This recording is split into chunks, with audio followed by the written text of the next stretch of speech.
On this installment of how I make, in my cheesy title that I came up with, we're gonna make a miter folded shelf. I see a lot of people on Instagram, social media, that stuff doing this, and I feel like a lot of people could do it in much less painful ways. I'm gonna go through how I do it, and more importantly, why I do it. So let's go make some stuff. So I've got a bit of a mantra in the shop. What am I doing and why am I doing it? That kind of rattles through my brain all day long, and it helps me work my way through the day. So when I'm trying to come up with a new program for a miter folded shelf, the first thing I have to figure out is, okay, what am I doing? I'm making a miter folded shelf, but somewhere in there I gotta figure out how I'm gonna do it. So the first thing I do is I make a sketch of it. So the dotted lines represent where it's going to fold at. I have Woodwop for software running the Wiki CNC. It's all parametric, so let's start with that. The length, width, and well, L, W, and T, that's my length, my width, and my thickness. Right now, I'm not really going to be concerned about that. So with parametric software, the goal is that you make the program once, and then you modify it via parameters in order to get what you want. So I'm going to start with shelf width. I'm just going to give that an arbitrary number right now of 16 inches. And I'm going 16 times I because it's all metric. I have I as a variable, which is 25.4. 16 times I gives me 406.4 millimeters. Shelf width, we'll go shelf D for depth. I'm just going to call that 12 times I for right now, or 12 inches. Shelf T for thickness, I'm going to make that 2 1/4.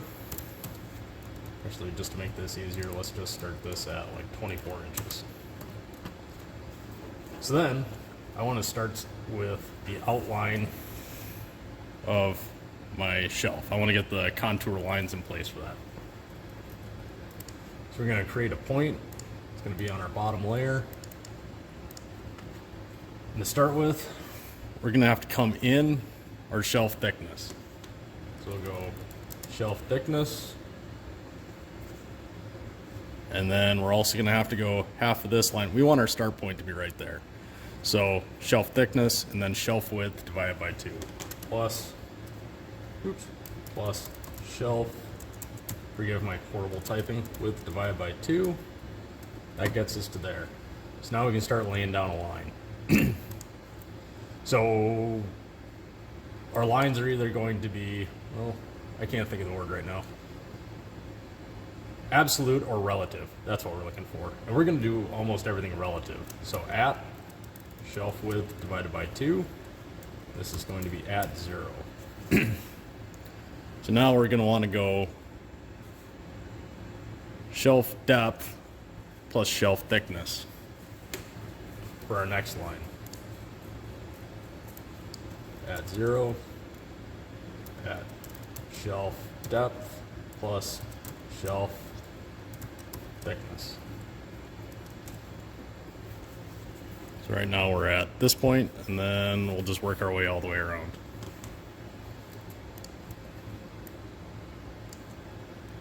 At shelf thickness.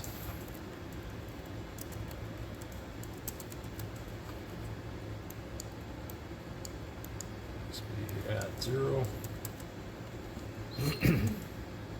Dog's upset with me for whatever reason. So this is going to be at 0. At shelf depth. It's got to be a capital S. Woodwop is all case sensitive. So then at minus, this will be shelf thickness times 2 plus shelf width. And this will be at 0. From here we can actually kind of work backwards. We can take this line, copy it,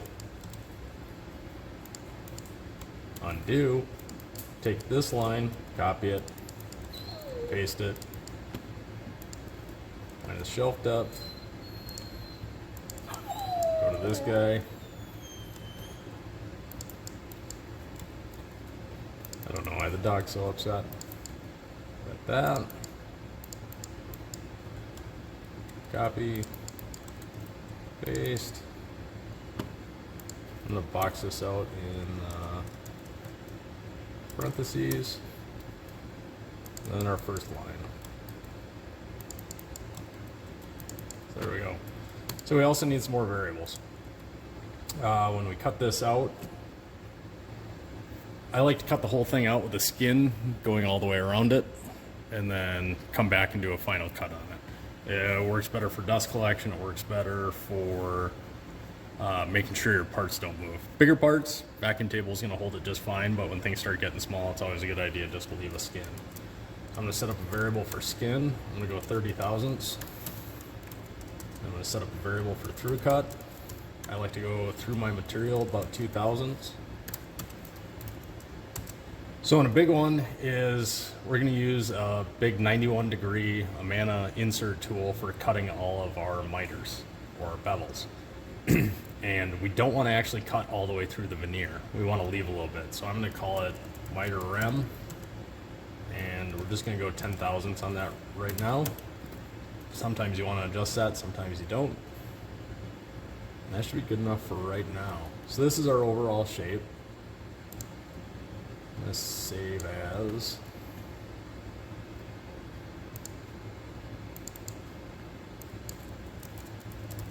Call it YouTube Mitrefold.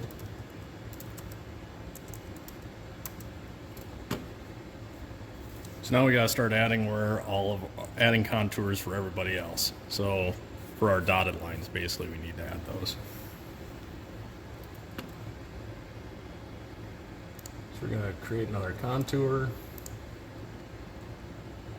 So we're going to be shelf thickness in X, and then we're going to be shelf width, depth.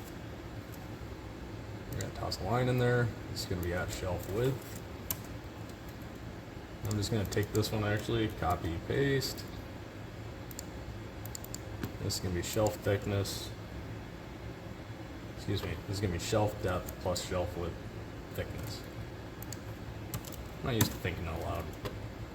Now, this is going to end up having to have a miter on this point and this point, so I'm just going to modify this a little bit. And I'm also going to go, actually we can just go shelf thickness.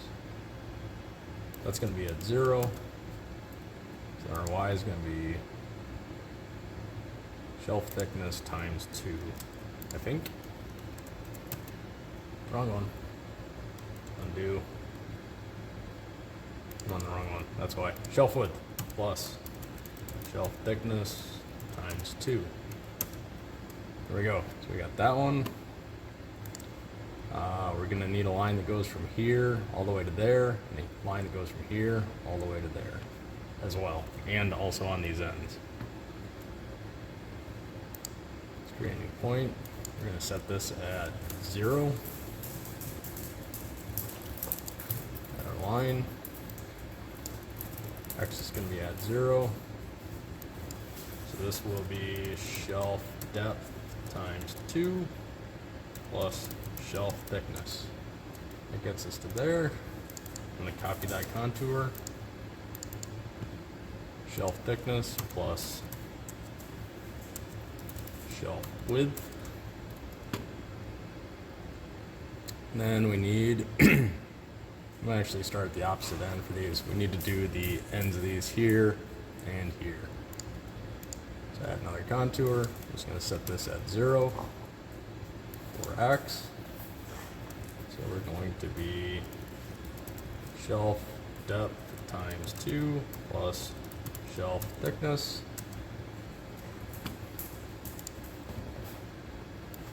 So at minus shelf depth. You got that.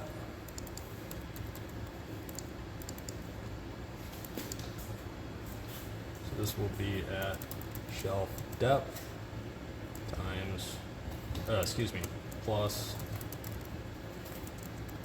shelf thickness times 2. What'd I do? Shelf width. There we go. So now we've got all of our lines. The nice thing, like I said, about parametric software is, okay, so say we have to make this shelf 36 and 3/4 wide. Boom, everybody moves around the way we need it to. And I gotta take care of the dog, she's being batshit.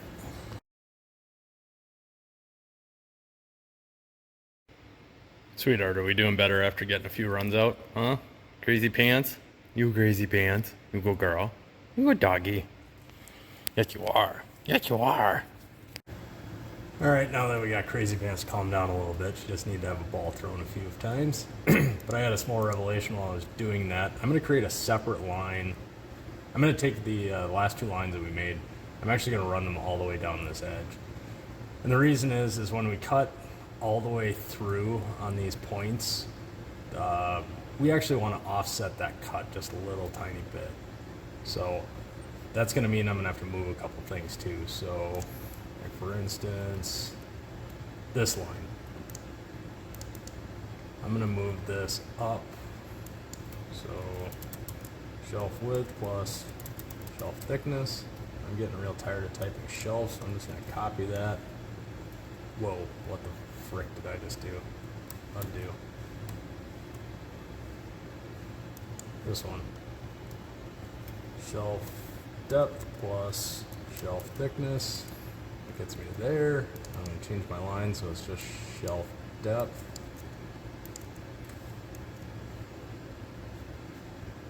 I'm going to do the same thing for this guy. On the right.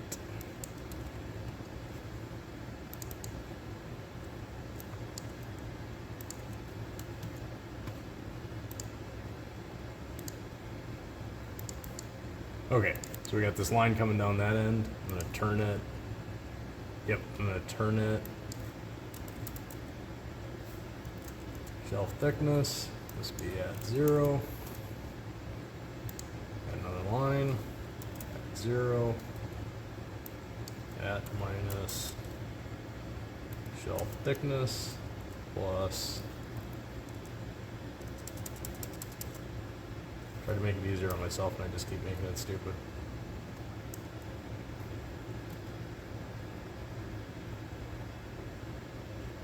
Am I ridiculous and don't know how to spell shelf anymore? There we go. Okay. Shelf thickness plus shelf depth. Box it out. There we go. So now that line goes down the side, in that, and then down the rest of the way. I'm going to offset the toolpath when I do that one, just a freckle, when we run the actual tool on it. This one's actually starting in a poor spot. I'm going to start this at 0. Incorrect. Get my line X mixed up this morning badly.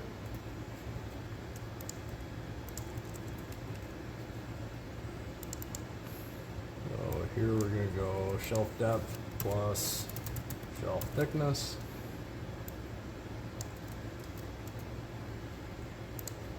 Line at 0.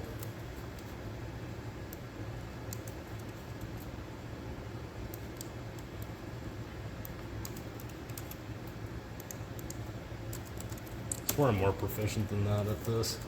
It's just when I get on the camera going, I go stupid. X0, shelf depth, at shelf depth. There we go. Start point. That, boom. Okay, so now we need to start thinking about some tool paths. So I'm going to run this trimmer. Well, let's just start.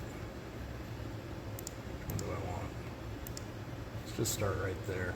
Oop, I want to change that one too. Or do I want to copy that and put another line in? We'll start right there. That, to the end of it. Make sure we're grabbing the right tool. We're going to use a compression. I want that to be centric, so it's running down the center of the line. We can run that at 20.32 meters per minute. Oh, tell you what, let's shut that off. Another thing we want to do. So I don't like marking out on my workpiece where all these are going to go. So the thing that I feel like most people are doing incorrectly when they do miter folds is that I put the tape on the piece before I actually final cut it. So I'm going to add another variable. I'm going to call it scratch. I'm just going to set that at a depth of 1/8 of an inch.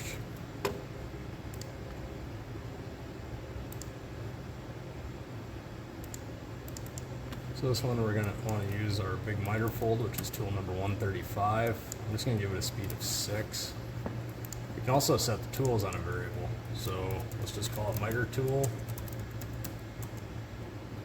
And 135. Put miter tool. Miter sped for speed. 6. And the only reason I'm putting this on a variable, actually, you know what? We'll keep it on there. The only reason I'm putting the miter tool itself on a variable, because the only tool we're going to use for this is that 91-degree cutter. But now here, I can give it an improper tool number, and it makes it go tiny. So, or in this case, tell you what, we'll just use our 1/8 inch, which is tool number 251. So that way I don't have that giant cutter clogging up the world. Another variable I'm going to add. I'm going to put this up towards the top. I'm going to call this pass. So pass 1, or pass 2, or pass 0. I'm going to put a condition on this tool. So we're going to go if pass equals 1, then 1, else 0. So what that's doing is telling it, so let's go back to our miter tool, call it 135. So what that's doing is I'm going to do this in 2 separate operations, but I'm going to use the same program to run both of them. And what I want to do is I want to just scratch the back side of my miter folded shelf, because then I know exactly where the tape is going. I know exactly where the tool's going. It's not open to debate. I can't make any mistakes marking out like, oh, is this plus that? No, it's already there. I just flip it over, transfer a couple of marks, which is fairly idiot proof, and then keep on trucking. So if I set this at pass 0, because of that logic that we put on this tool, it goes away. Go to 1, comes back. I'm still going to run this for right now as the incorrect tool. I'm going to hit save because I like saving all the time. Oh, our depth, our Z dimension. We're going to want to go thickness minus scratch.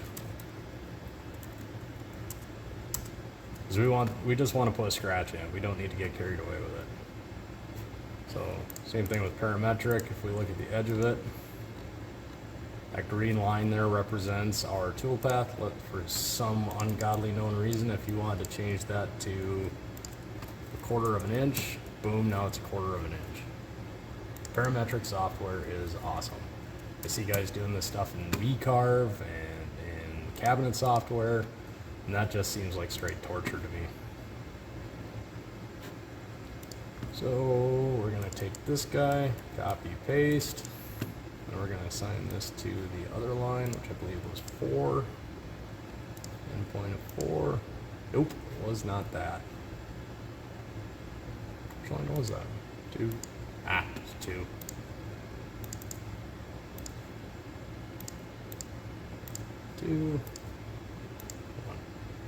So this may seem like a bunch of fucking around right off the bat, but once you have your program dialed in, you just pull up the same program, change your variables, rock and roll. And I'm going to do it on this guy, because I need to put tape right there. So yeah, 4. Run this on 4.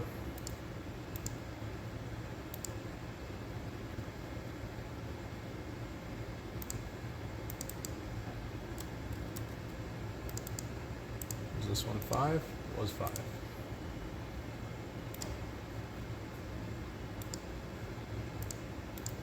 1, 2. There we go. So that's our scratch pass. So then I'm just going to change this to pass number 2 and make those go away. Now, the other thing that I like to do is I like to go through with, like in this case, I just use whatever 1/2-inch tool I use for most of my cutouts. So in this case, it's a 1/2-inch compression. And I like to chase through it. We're going to set this as a depth of 0.231. I like to hog out some of that material. I don't think it's beneficial to step down to a 1/4 inch and go a little deeper and then go to an 1/8 inch and go a little bit deeper. I think you're burning more time than carbide. But getting some of that material out of there is a good idea. Conservation of angular momentum. Use a toilet paper roll. The center of your tool is not moving at a very high rate of speed. The outside of the tool, the bigger you get, the higher the rate of speed is.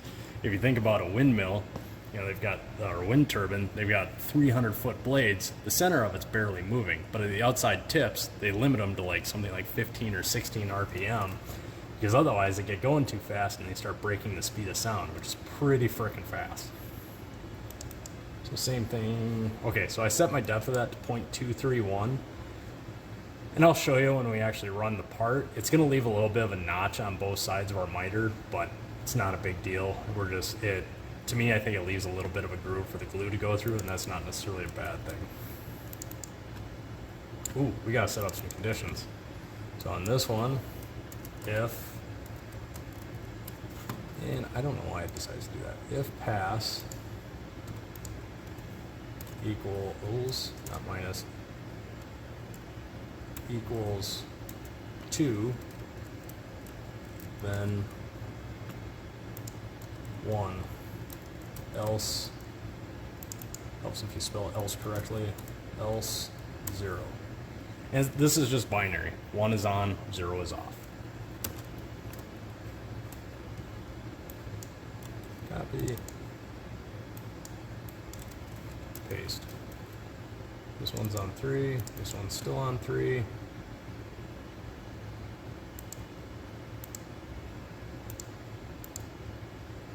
Two.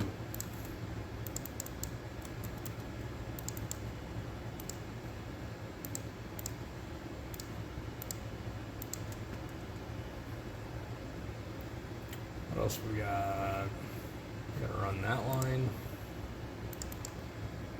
So I think that was 4 and 5.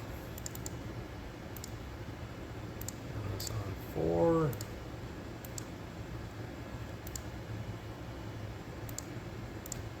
And you can make this as complicated as you want.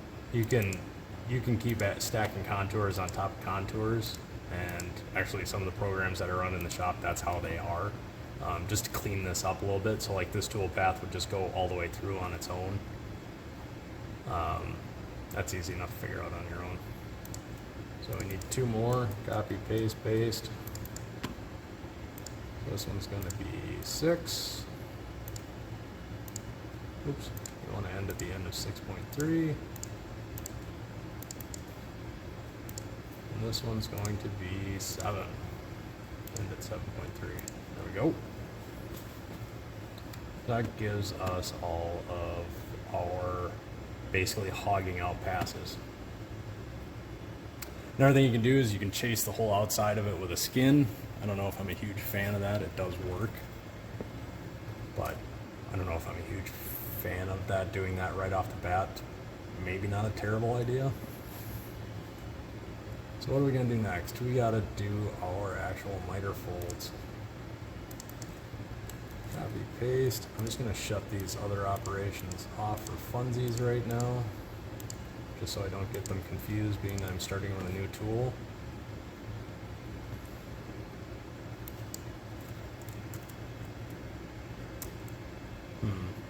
Where do I want to start?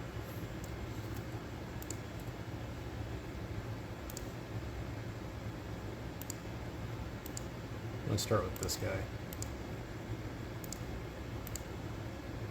We get a red box because we have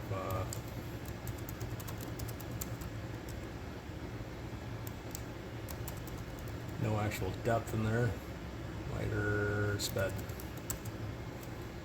So Z dimension. This is, we're going to go back to our variables. We're going to call it, we're going to use this miter rem, which is misspelled, and it will make our life suck if it is full of typos.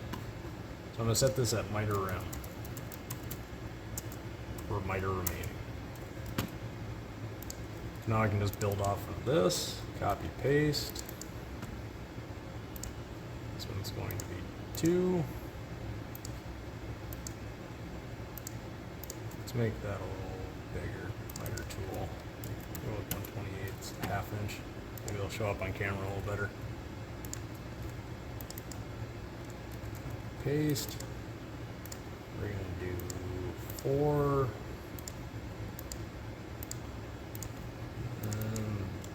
Paste. This one should be 5. There we go. So that's all of our places where it's going to fold, where we're actually not going to cut all the way through our veneer. So now we want to do the outside. And copy and paste. 6, 3. That's all centric. So I'm going to change the depth of this. I actually want this to be at our through cut number. So here's our through cut variable. I also want to offset this, which means I'm going to have to change the line. So 6 and 7 need to be changed because being that we're running in centric, I don't have the ability to offset just the tool. This will be unpleasant later, I'm sure. Sneezing. Yeah. All right, so let's find our line. It's line 6. If we zoom way the hell in, I'm actually gonna offset this by our miter remnant. I haven't played with this enough to figure out if the, oops, wrong one, that doesn't help anybody. Copy. There we go. Zoom out. That means this line has to get longer.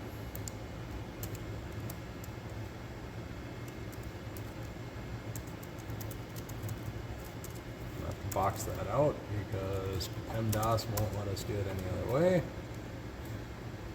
So that corner is offset correctly.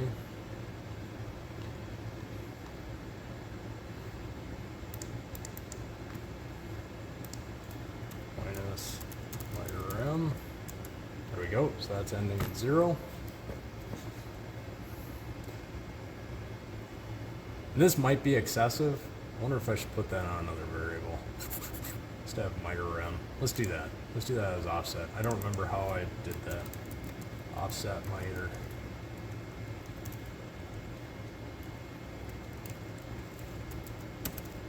We're still gonna do it 10,000s, but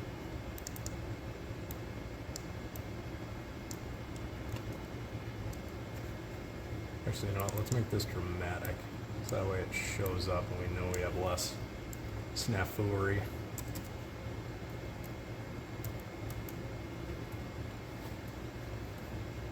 Let's start at the top of the line too.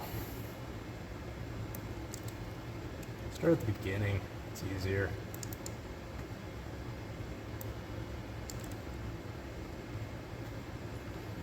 Yeah, we're good to go.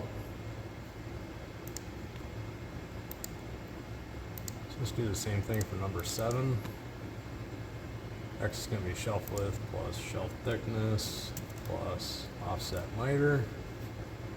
This line is going to be minus offset miter. Moved how we want it to. Shelf depth plus offset miter. Okay. Obviously we don't want that off a full ½ of an inch. So we'll set that back down to 10 thou. Boom. Love parametric software. Alright, where did this shit show? Let's change our miter tool back to whatever it needs to properly be. Oh, we didn't want to do that. Just move something.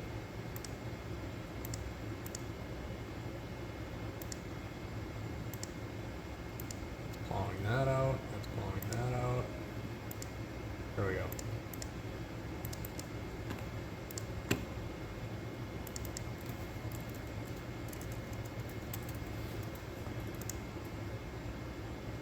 That's our miter rem. Miter rem. Miter rem. Just looking for my variable. Miter rem. That's our outside one. Perfect. Copy, paste. This one will be 7. And this one will be 7.3. Sweet. So now we got all our miters figured out. Now we need to cut out the actual shape, which is going to be number 1. I'm going to shut all these off again.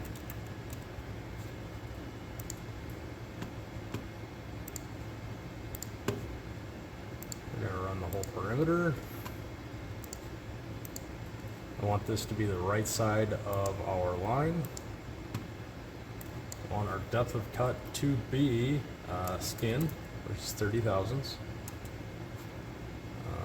Tool number for this, we're going to use our 238, which is our, and the numbers are just arbitrary numbers that we run. So speed on this is going to be 20.32.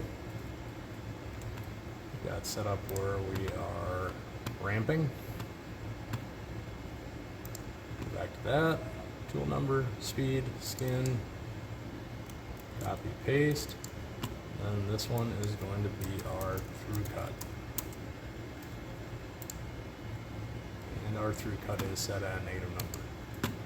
So, how big is our piece? So, if you're accustomed to wood wop at all, I didn't use my length, width, or thickness at all for figuring out what the dimensions of the piece are.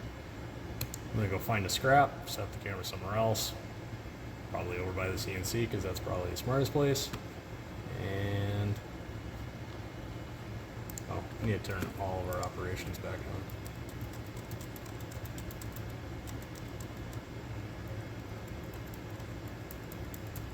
Let's just verify I'm not a dummy. Switch our miter tool back to the correct tool.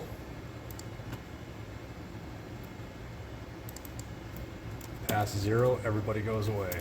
1, just our scratch.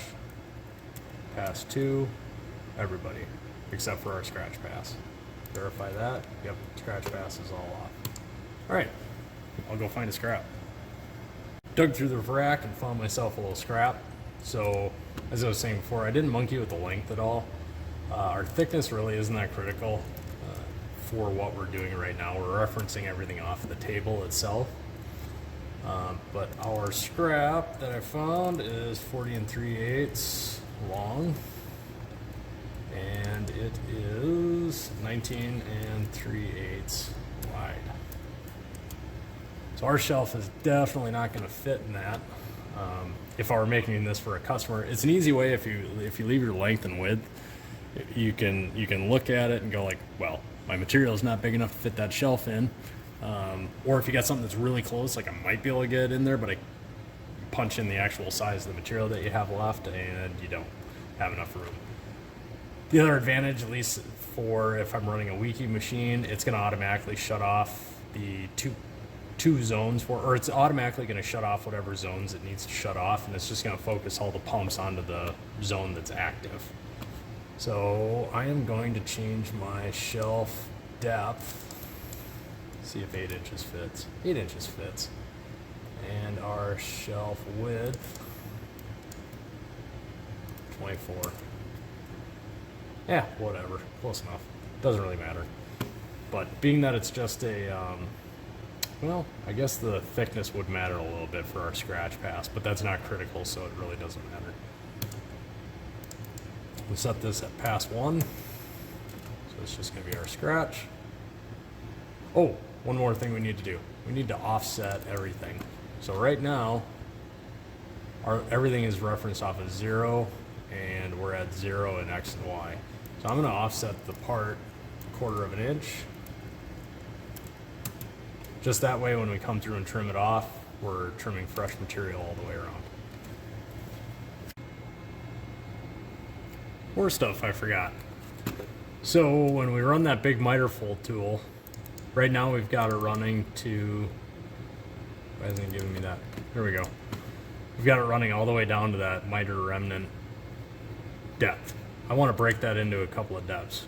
We're just gonna break it into 3 adjustments. We're gonna start that at a 1/8 of an inch. So I'm gonna go through and find all of those.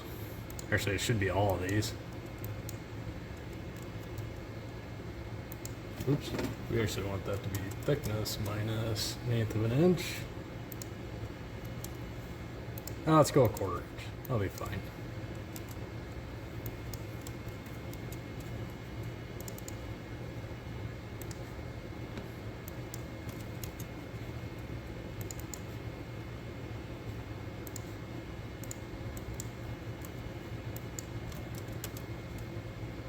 No reason to overstress the tooling unless we have to. Now, if you had this dialed in where you were doing hundreds of these a day and thousands of them a month, you probably want to go through and really dial this in so you're minimizing the amount of movement. But for the occasional one that we do this way, I wouldn't even say occasional, just for all of these that we do, not that big of a deal. Alright, so we got our material on the router. Plastic on there to clog up over the table.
dropping off that big 91-degree cutter. We're going to pick up our straight carbide compression bit, half-inch.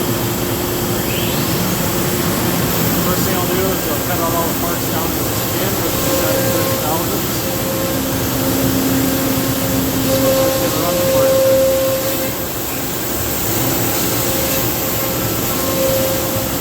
Pull out, bring it back in. Constantly cutting all the way through our material.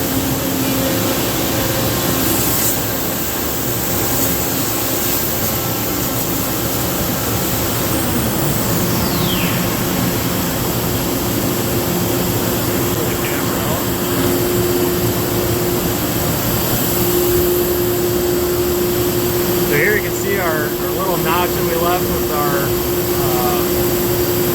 half-inch straight cutter when we hogged out most of the material. I bet you we could actually drop that down even more. We could drop that to like 0.213 or something, or 0.210. I think I had it at 0.23. Looks like our through cut is good enough. The spoil board has been shrinking dramatically the last couple of days. It's been getting thinner because the humidity is dropping right now in Minnesota. Alright, so I'm on my bench and learning quickly that I am not a videographer.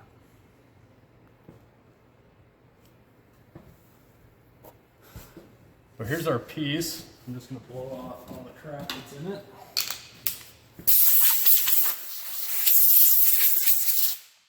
I also like to take a knife and run it right along my veneer.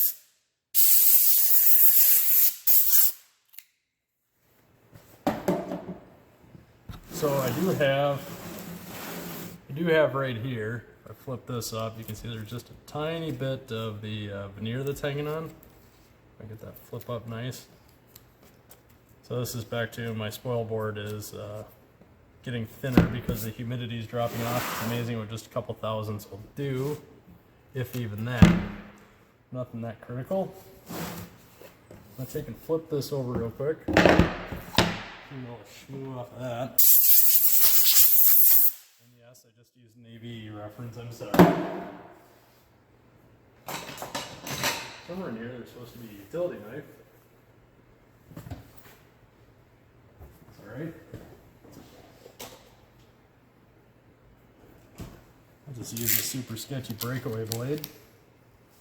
I'm going to peel my tape back and get it right into the corner.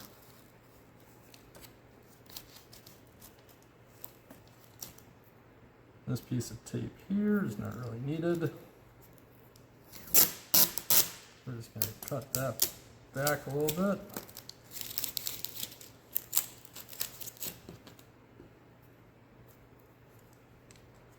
Cut this guy back a little.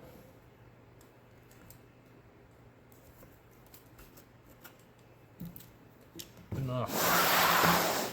The same thing over here.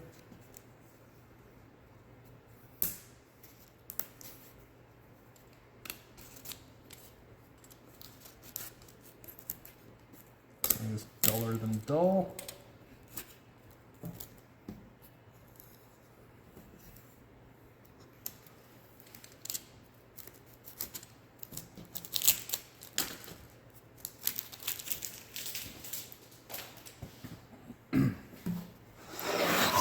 Put this back over. Needs glue.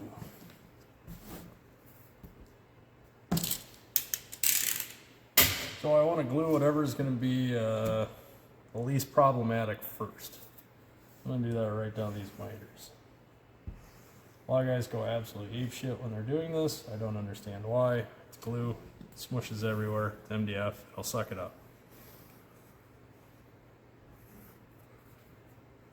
I do like to get it so it's all the way down in the bottom of the miter, because that's the first place that you or the homeowner or whoever is going to beat it up. But other than that, I just throw some poorly placed lines of glue everywhere. Ooh, you know what else we need? Masking tape.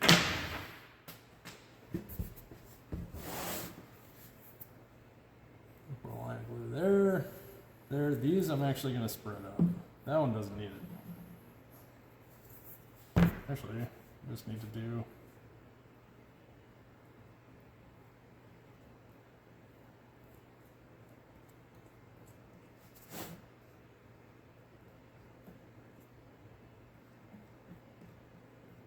You can tell I work in the office more than anything nowadays.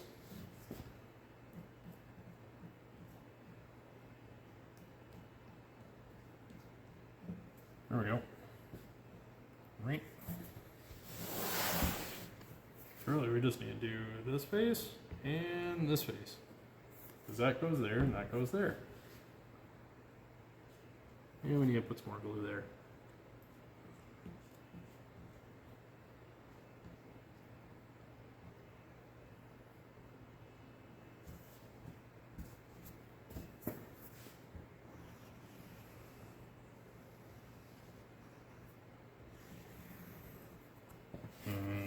Glue.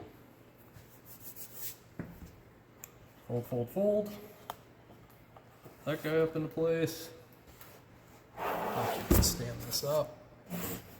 And then it's done. I'm a liar.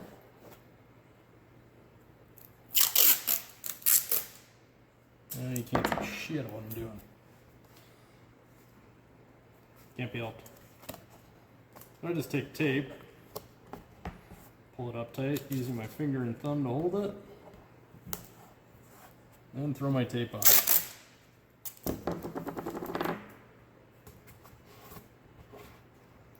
thing here. Pull it up tight, like a tiger. Go by your tape punch.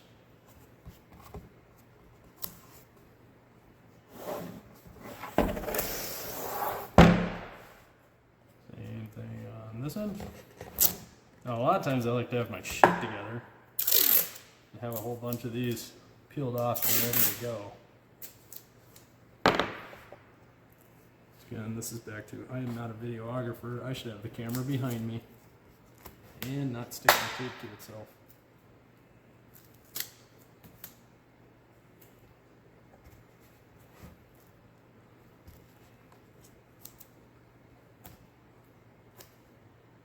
If you want super slick editing and good camera work, find somebody who whispers to wood. Oh, is Carl starting shit? No, I'm just being a smartass. Pull that up.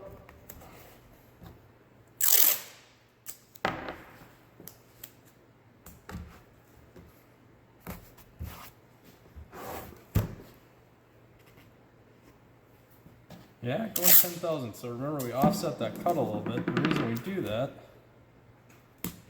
is a lot of times these corners, where everything meets, it's not going to be super tight. And this is actually really freaking nice. It's pulled up well.